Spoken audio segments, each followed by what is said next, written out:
Joining us now is Senior Research Fellow and Chief Economist at the Institute of Public Affairs, Adam Creighton. Adam, thank you so much for joining us. Since we last spoke, we of course have a new leader of the Liberal Party, Angus Taylor. He's expected to reveal his front bench today, and Sky News has confirmed that Jacinta Price and Andrew Hastie will be returning to the front bench. And as we've heard from Angus Taylor so far, he's flagged tougher immigration policies and, to quote him, to shut the door to people that want to bring hate and violence.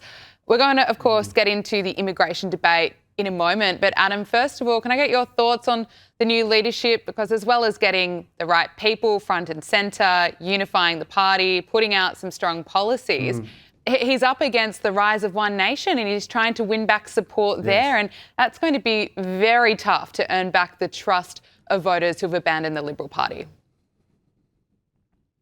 Yeah, certainly that is true. Look, I think it's a positive development for the Liberal Party. Of course, the leadership under Susan Lee was not going well. I think that's pretty clear, regardless of what you might think of Susan Lee. I think the challenge now for the Liberals and for Angus Taylor is to get policies out there. I mean, I think it's right, actually, that One Nation has more detailed policies on its website than the Liberal Party does. And of course, on the immigration policy, they've been consistent for many, many years. And the struggle I think the Liberals have there is they don't have a great deal of credibility on that policy because, of course, they've overseen largely the immigration levels that we have, along with the Labor Party. But there's promising signs. That Sky News poll, I think, showed a small fall in One Nation's primary support, a small increase in the Liberal Party's support. That could continue. I think it's all going to depend on the next few weeks on whether the electorate, and let's be frank, probably a third of the electorate don't know who Angus Taylor is yet. I must say they all know who Pauline Hanson is. So there's a recognition issue there. But I think so far anyway, it's only been a few days, but he's been on the front foot. So has Jane Hume. They've been out there. I think that's a good thing. It's a fresh face. Let's just wait and see how it pans out. Yeah, certainly the first step, I would say, at turning the party around. Sky News revealed the migration policy that was developed under Susan Lee but was not released, and that would limit visas from more than a dozen countries where terrorist groups are in control, including Afghanistan, Algeria, Egypt, Libya, Palestine, Philippines, Somalia, just to name a few. Adam, what are your thoughts around this policy? Not that it was revealed. Look, I think it's it's a step in the right direction. Actually, somewhat laughably, the first thing I thought was Donald Trump's famous Muslim ban immigration policy of many years ago. You might remember that. That was very controversial. But this kind of has similarities a little bit. It's not called that, but I think most of those countries that you just rattled off are certainly Muslim countries. It's not the entirety of the population from those countries, as I understand it, just certain regions.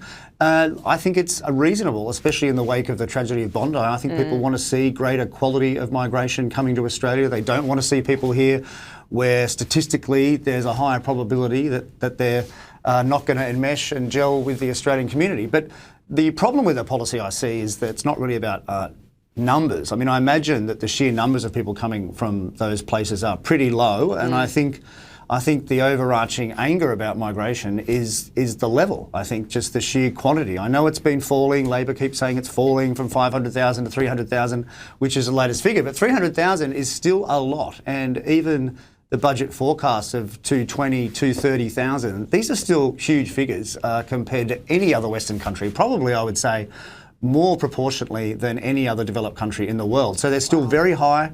Let's say it goes back to 250. That's still double what it was in the early 90s. It's roughly triple what it was in the 80s under Hawke and Keating. So these are very high levels. Do the Australian community want those levels? It looks like at the moment they don't. You're absolutely right. And just looking at those levels, of course, this plays into our housing crisis, the cost of living, the number of hospital beds being filled up. You've written about the economic impact and how it's becoming severe now with supercharging rents. Also how 10% of Australia's population is in an economically highly disadvantaged position after this influx of 1.2 million immigrants since 2022. Can you just explain that for us? Yeah, sure. Look, that was my column last Friday, and I started it by referring back to Queensland, where in the late 19th century we imported, as largely more or less slave labour, or at least indentured servants, we imported islanders who worked on the farms, the sugar plantations, and at one point they were about 10% of the state's population.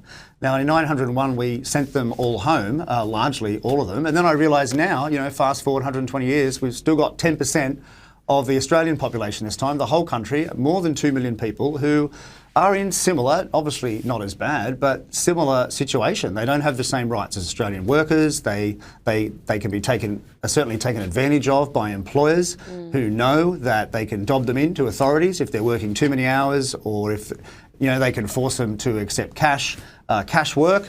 And I'm sure that goes on a great deal. And I pointed out that this 10%. Just like back in Queensland all those years ago, this actually benefits the wealthy. The wealthy Queensland farmers did not want this labour to be sent home.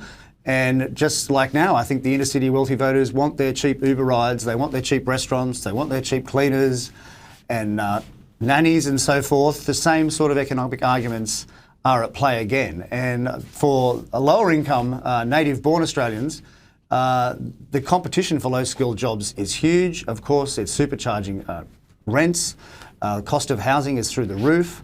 So I think the housing issue and the immigration issue really can't be separated. And so far, I'd have to say, I think Angus is a bit weak, I'd probably say, on that. He's just talking about supply. Everyone likes talking about supply. It's the hand-wavy, easy answer. But Labor's already trying to get supply up, and it can't. The reality is you just can't build houses very quickly. It's just hard to do. You need the workers. They've got to be they have to be zoned correctly.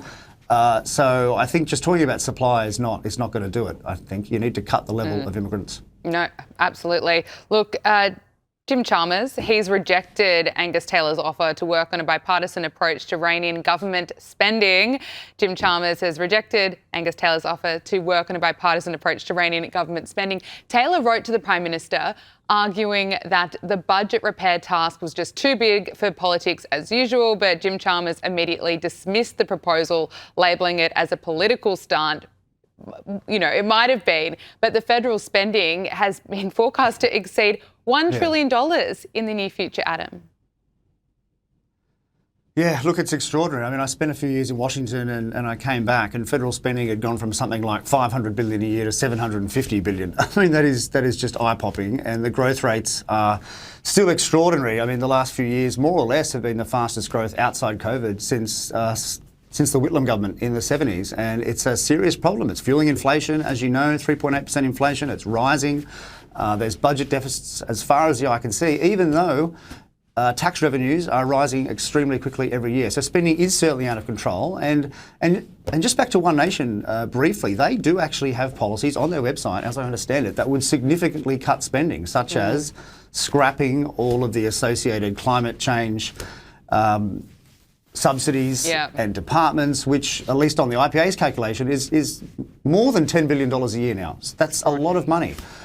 There's various agencies that can be scrapped, but the coalition hasn't actually said yet how it would cut spending. And it's difficult as soon as you talk about, say, the NDIS, which is out of control, as you know, soon to cost more than the military. You get accused of treating the disabled poorly. So it's very hard politics, but it has to be faced up to. Yeah, it certainly does.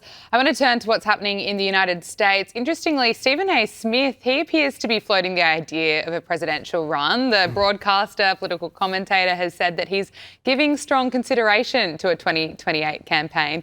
Here he is with Robert Costa on CBS News Sunday Morning. Would you run as a Democrat? Yeah, because I couldn't see myself running as a member of the GOP. I'm a fiscal conservative. I can't stand high taxes, but I'm a social liberal in the same breath because I believe in living and let live.